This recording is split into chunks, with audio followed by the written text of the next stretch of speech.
ได้มาลมมาคุยเนาะยังโอ้หาให้แหน่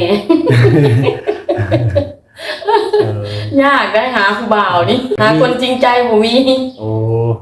แล้วก็เลยสวดมาดนก็เลยโสดมาดนโอ้โสดมาดนก็เลยเฒ่าไปซื่อๆละล่ะนี่แหละ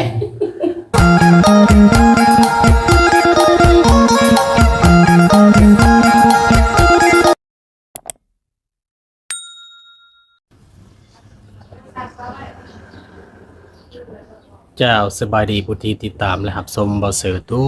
ทุกท่านบ่ว่าจะเป็นภายในหรือว่าต่างประเทศก็ยินดีต้อนรับเข้าสู่ช่องบ่เสือ Channel อีกคือเก่าคือเดิมวันนี้บ่เสือก็ได้พา FC มาหาสาวแม่ห้างอีกคือเก่าก็เป็นสาวแม่ห้างที่มีอายุได้พี่น้องเอ้ยเนาะถ้าหากได้ทานได้สนใจอยากร่วมอยากคุยก็เกียมรอรุ่นพี่น้องเอ้ยเนาะตอนนี้บ่เสือก็ได้มาฮอดเรือนของเอื้อยเพิ่นไปที่เรียบร้อยแล้วเนาะเอื้อยเพิ่นก็ค่อนข้างมีอายุได้ แต่ว่ารายละเอียดอย่างใดบ่เสิร์ชก็ยังบ่ทันรู้ดังลึกซึ้งดอกก็เพราะว่ามาเป็นครั้งแรกและก็ยังบ่ทันเห็นทางส่องได้มาถ่ายคือว่าบ่เสิร์ชมาเป็นครูทำอิฐเป็นครูแรกเป็นแบบนี้เนาะก็จะได้เข้าไปสอบถามข่าวๆทางเอื้อยเพิ่นตอนนี้ก็เอื้อยที่ปล่อยแล้วเนาะก็สิได้พา FC เข้าไปติดตามรับชมพร้อมๆกันเลยเนาะเจ้าสบายดีสบายดีเจ้าคือว่าบ่เสิร์ชก็ได้มาหาทางเพิ่นก็เป็นครั้งแรกพี่น้องที่ว่ายังบ่ทันรู้ชื่อเสียงของเพิ่นดอกเนาะก็สิขออนุญาตถามเจ้าชื่อบ่ได้ก็รุ่นสาวรุ่นเนาะแม่นอันขอโทษนำอันอายุจักปีแล้วก็45 45เนาะโอ้ถือว่าปัจจุบันนี่เฮ็ดอาชีพได้ซะค้าขายโอ้ค้าขายถือว่าแบบไปหาเลาะขายบ่หรือไปได้บ่ขาย ขายอยู่ตลาดโอ้ขายอยู่ตลาดแบบเป็นตลาดนัดหรือช่างว่าสิบ่ตลาดแรง อืมแบบว่าขายเฉพาะแต่ตอนแรงแม่น10 11 12โมงก็ลงโอ้ถือว่าแต่ละมื้อฮอดนี่6โมงแรงพู้นแหละ6โมง7โมง11 12โมงแล้วลงก็ฮอด6 7โมงแรงแม่นก็ปิดโอ้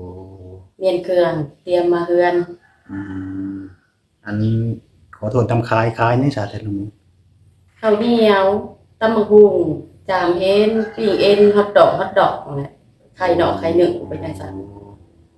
ถือว่าแต่ละมื้อนี่ขายมาเนาะคือเบิดคุมื้อแม่นบ่เครื่องล้าขาง ยมือก็เบิดล้างมือก็บ่เบิด เออ แต่มันเบิดคู่มือก็คือสิดีอยู่เออแบบเครื่องขายที่ซื้อมาบ่หรือเฮาเฮ็ดเองครับบ่หรือไปได้ เฮ็ดเองแหละซื้อเป็นเป็นตัววัตถุดิบมันมาเขาก็มาเฮ็ดเอามาปรุงเอา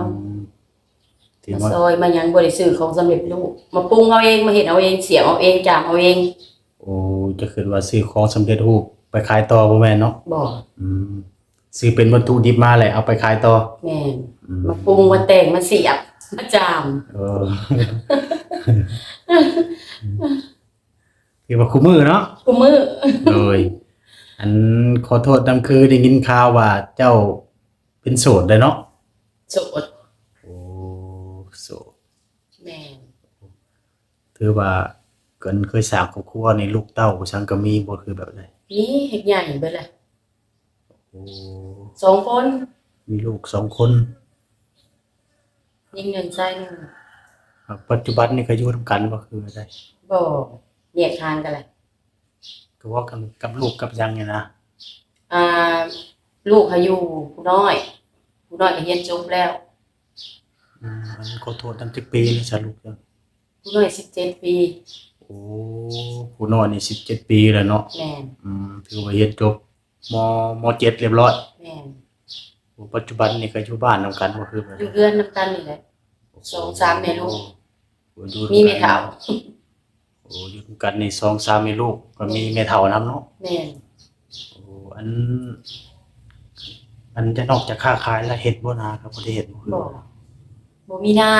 โอ้เขานี่มีแต่ซื้อกินเนาะมีแต่ซื้อกินโอ้คิดว่าเฮ็ดนานำค้าขายนำมีแต่ค้าขายนี่แหละนาบ่มีให้บ่มีนาอันคือแฟนผู้เพิ่นเลิกลากันได้จ้ะเพิ่นแบบใดขอ ออนุญาตถามนำ ได้ คือว่าเป็นแม่ห้างเนาะขอโทษนำอันผัวนี่เลิกบ่หรือว่าเพิ่นเป็นอะไร เลิกกันนี่แหละ โอ้ขออนุญาตถามสาเหตุได้บ่ ก็ก็บ่ฮู้ดอกผิดกันนี่แหละ โอ้ เราก็อยากไปก็ไปก็ไปก็ไปนะไปบ่อยู่นํกันแหละก็บ่อยู่ไปอยู่กันบ่ได้ก็คือไปปะ คือว่าโสดมานี่ดนแล้วเนาะ โดนแหละ ได้บ่2-3 ปีนี่ ได้แหละ โอ้ ถ้าว่ามี FC ของบ่เสิร์ชอยากคุยนี่ก็สิคุยอยู่บ่นี่คือแบบใด ก็คุย โอ้ส่วนหลายเป็น FC ทางฝั่งไทยทางพุ่นน้ำส่วนหลายที่เพิ่นทักมาเพิ่นสนใจทางเอื้อยเพิ่นเนาะคือว่าเพิ่นก็เป็นโสดมา 2-3 ปีแล้วล่ะถ้า FC สนใจอยากลมอยากคุยเพิ่นก็ว่าคุยได้ทักมาได้เนาะ โดยทักมาได้ร่วมได้ ทักมาได้ลมได้คุยได้ แม่น คือเป็นโสดมาหลายปี FC นี่ก็บ่ทันมีอันผู้บ่าวทางใดมาลมมาคุยบ่ซะ บ่มี โอ้ผ่านมานี่โสดมาตลอดเนาะ โสด มีแต่เฮ็ดเวียกค้าขายทำอาชี สา พค้า ขา ขาย อย่างเดียว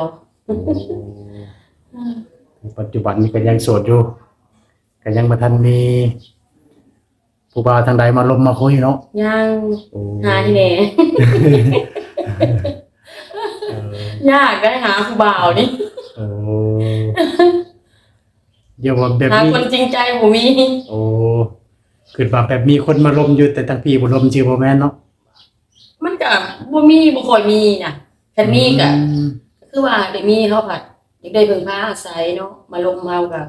ลมไปผ่านๆลมก็คนบ่จริงใจเฮาก็บ่อยากล้มแหละคันล้มก็ต้องเฮาได้วางเพิ่ง คือว่า หยังเฮาก็บ่มีไผเด้ซะ โอ้ถือว่าเป็นผู้ที่ดูแลเราได้ แม่นเบิ่งครอบเบิ่งครัวเป็นหลักเป็นเสาเรือนเป็นทุกอย่างนะ อืมคือผ่านมาแบบคนลมลินๆนี่ก็มีอยู่เนาะ ก็มี ถือว่าบ่ แต่ ทัน ก็บ่ได้สนใจไผดอก มีแต่ขายเครื่องอย่างเดียวบ่ค่อยมีเวลาไปใส่ โอ้บ่ค่อยมีเวลาไปใส่หรือว่าบ่ค่อยมีเวลาที่จะลมบ่าวท่าน จะ จะ ล เนาะ มว่า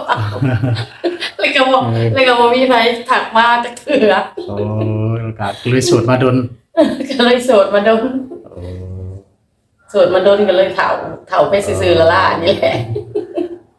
อันขอโทษนะคือในใจนี่คืออยากสร้างอยู่เนาะคืออยากมีอยู่เนาะแฟนนี่จังไงเนาะ แม่นก็อยากมีผู้ลมผู้หยังอยู่ แต่ว่าบ่มีเวลาให้ถ้าเป็น FC โดยเฉพาะคือ FC บ่เสิร์ชก็เป็นทางฝั่งไทยส่วนหลายเพิ่นก็เป็นคนแบบมีอายุแดนะ ประมาณจักปีถ้าเจ้าสิลมสิคุยเพิ่นได้ ก็บ่ได้ติอายุ โอ้บ่ได้ตีอายุเนาะ แม่นบ่ติอายุ ถือว่าถ้าเพิ่นทักมาเฮาก็สิลมสิคุย แม่นลม ถ้าว่าผู้ใดแบบจริงใจได้ครับ กับครอบครัวเฮาได้แล้วก็สิลมสิคุยเลยเนาะ แม่น อืมคือว่าเป็นโสดมันดนย้อนว่าเลือกผู้ที่จะเข้ามาหั่น โอ้ นะ บ่ได้เลือก เออถือว่าเป็นโสดย้อนบ่มีเวลาเนาะถือว่ามีแต่เฮ็ดอาชีพค้าขาย แม่น ก็เลยบ่มีเวลาที่จะให้ตัวเอง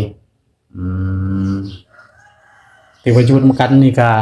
3 คนปัจจุบันเนี่ยเนาะ มีแม่มีลูกชาย อืม ลูกสาวก็อยู่สวรรค์ เพิ่นประกอบอาชีพนี่ซั่น เสริ เนาะ มสวยน้ำตาสาวอยู่สวรรค์ โอ้เดี๋ยวเพิ่นจบม .7 แล้วไปเรียนต่อวิชาชีพแล้วไปเฮ็ดเสริมสวยไปสิ แม่ เนาะ น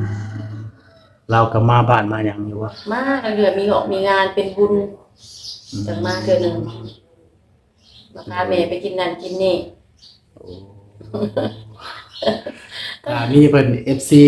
รักหักแท้แล้วนี่ก็สิหักแท้คือกันเนาะ โดย ถ้าว่าเพิ่นแบบอับกับสภาพครอบครัวเขาได้คือเอื้อว่าเป็น คันหักได้คันหักมีลูกมีเต้าได้เลยถักมาคันหักบ่ได้เลยบ่ถักมา มันสิลำบาก คือว่าอะไรหักแม่ก็ต้อง หักลูก หัก แห ลู ละ กนำเนาะ ออ ถ้าว่าบ่หักลูกก็คือว่าคบบ่ได้ คงบ่ได้บ่ล้มอีก บ่ลบอีกเนาะ หักแม่ก็ต้องหักลูกนำแหละเนาะลูกก็บ่แม่นสิว่าลูกยังน้อยลูกใหญ่เบิดเลยก็สิไปไหนหยัง อืมคือสมมุติเพิ่นลมเพิ่นคุยแล้วนี่ถ้าว่าเพิ่นสนใจอยากได้เจ้าไปอยู่ทางฝั่งไทยนี่ก็ไปนำได้ โอ้คือสิยากเด้อตัวนี้แม่เฒ่าเลย โอ้เฮ็ดไปอยู่นำแม่เนาะ แม่น ถ้าแบบ คันมาคันสิมาแล้วมาได้ โอ้ไปมาๆนี่ได้เนาะ ได้คันไปมาๆนี่ได้คะแนนว่าไปอันหักไปอยู่พุ่นล่ะบ่ได้ป้าแม่บ่ได้ โอ้ถือว่าย ามมื้อเช้าก็ต้องได้เฮ็ดกินให้เพิ่น อืม พอเพิ่นเฒ่าเด้แม่ก็นำ โดยถือว่าแบบไปแบบอยู่พุนทาวรที่ว่าไปบ่ได้เนาะ บ่ได้ ถ้าว่าไปมา ไปมาหาได้อยู่ โอ้ไปมานี่ได้อยู่เพราะว่าทั้งพี่ก็มีภาระค่อนข้าง แม่ หลายแด่เนาะ แม่ โอ้ก็โดยเฉพาะก็คือเฮาได้เบิ่งแม่แหละเนาะคนเฒ่า คันคือผู้หญิงอยู่ค่ะเป็นอันนั้นสบาย อันนี้ผัดเป็นผู้ชายผัดคิดอยู่เฮ็ดกินก็แบบมันก็บ่อยากอันนั้นปานใดนะเบิ่งแม่ก็สิบ่อันนั้นเพราะว่าแม่ก็เฒ่า อืมคือว่าคือลูกชายผู้อยู่มีเจ้าน่ะไปเป็นผู้ชายเนาะ อยู่นำนี่ผู้ชายผู้น้อย โอ้ผู้น้อยคือว่าถ้าว่าอยู่กับแม่เฒ่ามันก็อาจจะบ่สะดวกในการดูแลเพิ่นปานใด อนามัยของอนามัยกันอีกก็สิยากอีก เออถือว่ายันบ่คักคือเฮาดอกเนาะ แม่น ถือว่า บ่ได้ขนาดแม่อันไปเฮ็ดนำกับปุ้นเฮือนหมู่ได้เฮ็ดบุญแจกก็ยังมา3มื้อโอ้ยเฮือนจะเฮือนครัวบ่จัก ผู้ชายมันก็เฮ็ดบ่ได้คือไม่นิ่งเลยเนาะเวียกเฮือน แม่นเวียกเฮือนเฮ็ดแต่บ่ละเอียดส่ำผู้หญิงเนาะ แม่น อืมปัจจุบันเราเฮ็ดอาชีพในสาผู้ลูกชาย โอ้เพิ่นน่ะนะเพิ่นไปเฮ็ดขาหมูน้ำมันหมูเพิ่นเด้หมูโหเพิ่น อยู่บนขาสัตว์เนาะ แม่น หรือว่ากลุ่มตัวเองแล้วเนาะ แม่น โอ้ เพิ่นแล้วก็อาทิตย์หนึงอยู่ได้อยู่ 3-4 แสน อืม กับสิ่งเขาเอาให้มาก็ขายตำหากก็เพิ่นกุ้มเพิ่นแล้ว อืมอันคือถ้าเอื้อยลงทุนค้าขายแต่ละมื้อนี่ลงทุนหลายปานใดนะ เครื่องก็แพงบ่อยากเว้าก็หลายเด้ โอ้ กำไรมันน้อย ถือว่าลงทุนนี่หลายอยู่กำไรเฮาก็มี กำไรมีอยู่ค่ะแต่ว่ามันกำไรหมิ่นแฮง โอ้กำไรบ่หลายเนาะ แม่น แต่ว่า FC ท่านใดสนใจหรือว่าอยากลงทุนช่วยทางเอื้อยเพิ่นเนาะก็ทักมาได้ บ่เสือก็ยินดีที่จะเป็นสะพานหักให้พี่น้องหรือว่ายินดีที่จะเป็นผู้ที่มามอบประกอบส่วนให้เอื้อยเพิ่นเป็นถึงเป็นฮอนก็แล้วแต่เอื้อยเพิ่นก็ทุนก็ค่อนข้างหลายอยู่คู่มือนี่เครื่องวัตถุดิบที่จะเอามาเฮ็ดเป็นอาหารก็ค่อนข้างแพงเลยเนาะ แพงได้บางเทื่อกันมื้อได้ขายบ่ดีก็ท้อ อืมที่ว่าขายเครื่องมือบ่เบิดก็มีเนาะ แม่น ถ้าบ่เบิดได้เฮ็ดบ่ได้ เบิดบ่เบิดก็มาใส่ตู้ไว้ โอ้ ทำเป็นตู้นี่ ถือว่าตลาดเอาไปขายก็ต้องได้เสียค่าเช่าบ่คือ แม่ แบบ น ใด เสียทั้งอนามัยทั้งค่าตลาด ค่าอนามัยบ่คือแบบใด ค่าอนามัยขี้เหงื่อต่างหากค่าตลาดต่างหาก โอ้ต้องได้เสียทุกมื้อเนาะ แม่นกูมื้อเก็บกูมื้อบ่ได้เสียเป็นเดือน เสียทุกมื้อเก็บคู่มื้อถ้าว่า FC เพิ่นสนใจอยากลมอยากคุยกับเจ้านี่สิพัวพันทางใดซะ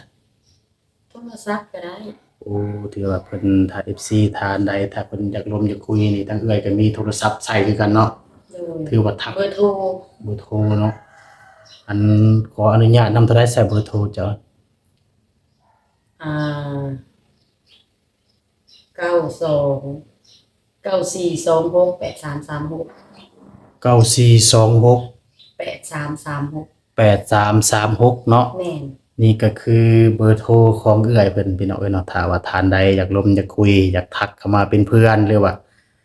อยากรู้จักกับเอื้อยเพิ่นนั่นแหละเนาะทักมาตามที่เบอร์โทรที่เอื้อยเพิ่นแจกนี่แหละเนาะแต่ก็เว้ารวมแล้วคือเอื้อยมันก็โสดปัจจุบันนี้ยังบ่ทันมีคนคุย ถ้าหากว่าทานใด FC ทานใดอยากลมอยากคุยก็ทักเข้ามาได้เพิ่นว่าเนาะปัจจุบันนี้ก็โสดมาก็ 2-3 ปีแล้วเลยเนาะถือว่าเอื้อยเพิ่นก็มีแต่เวลาเฮ็ดเครื่องขายพี่น้องก็ถือว่าบ่มีเวลาที่จะหาแฟนนั่นแหละเนาะปัจจุบันเพิ่นก็โสดเพิ่นก็เลย อยากได้ผู้ที่มาลมมาสบายดีเป็นเพื่อนคุยพี่น้องทักเข้ามาได้พอบ่เหงาเลยเนาะ โดย อย่าอาสาสนักกับประเสริฐกสิบรบกวนดนซะเนาะก็ขอถือโอกาสนี้ลาสนักกับกล่าวคำว่าสบายดี สบายดี เจ้าขอบใจขอบใจ เจ้าพี่น้องเอ้ยเนาะหรือว่าการสักถามสอบถามทางเอื้อยเพิ่นก็คือปัจจุบันนี้ก็มีอาชีพค้าขายเอื้อยเพิ่นมาสู่พังเนาะก็มีอาชีพค้าขายขายในตลาดนัดตลาดแรงเพิ่นว่าเนาะถ้าหากว่าท่านใดมีความสนใจอยากร่วมอยากคุยก็ทักมาหาได้ตามที่เบอร์โทรที่เอื้อยเพิ่นแจ้งให้เฮาเบิ่งนี่ล่ะเนาะก็ปัจจุบันก็คือว่าโสดนั่นแหละเอื้อยเพิ่นก็มีอายุอยู่45ปีคือว่าสาวรุ่นถ้าท่านใดมีความประสงค์อยากร่วมอยากคุย อยากลืมอยากเคยกับเอื้อยเพิ่นกระทักมาหาตามที่เบอร์โทรที่เอื้อยเพิ่นแจกมื้อนี้ล่ะเนาะบ่เสิร์ชก็จำบ่ได้พี่น้องเอ้ยเนาะผู้ใดเบิ่งคลิปบ่เสิร์ชจบก็อาจจะเห็น